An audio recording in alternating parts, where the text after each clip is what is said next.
네, 지난 토요일 강원도 동부전선에서 월북한 사람은 1년 전쯤 같은 지역에 철책을 넘어 귀순했던 탈북민으로 파악됐습니다. 경찰은 지난해 이 탈북민이 재입국 징후가 있다는 동향을 2차례나 보고했던 것으로 KBS 취재 결과 확인됐습니다. 홍진아 기자가 보도합니다.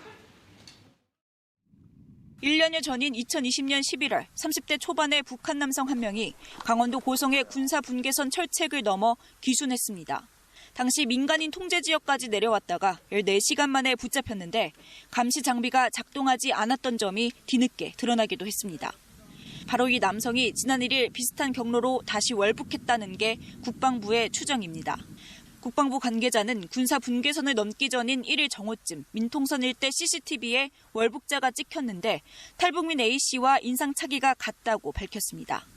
지난달 30일부터 연락이 두절된 상태인 것도 추정 이유 중 하나입니다. 군의 발표대로라면 한 사람이 같은 지역 철책을 2번이나 제지 없이 오간 겁니다. 탈북한 뒤 청소용역원으로 일해온 A씨가 재입국하려는 동향이 사전에 파악됐던 것으로 확인됐습니다.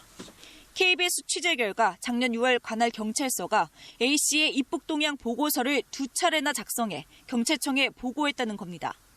이에 경찰청은 재산 처분 행위 등 구체적 징후가 보이면 즉시 보고하라고 지시를 내렸습니다. 하지만 월북 사흘 전까지도 구체적 징후는 없었다는 게 경찰의 해명입니다. 군의 경계 허점에 이어 경찰의 탈북민 관리가 허술했다는 비판이 제기되는 대목입니다. A씨의 생사는 아직 확인되지 않고 있습니다. 국방부 관계자는 2차례 대북 통지문을 보냈는데 북측은 받았다는 반응만 보였을 뿐 우리 측의 신변 보호 요구에 대한 답신은 없다고 전했습니다. 다만 월북 당시 비무장지대에서 북한군 3명이 A씨에게 다가와 데려간 정황이 포착된 것으로 알려졌습니다.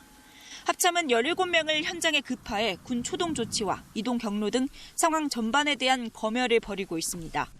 KBS 뉴스 홍진아입니다.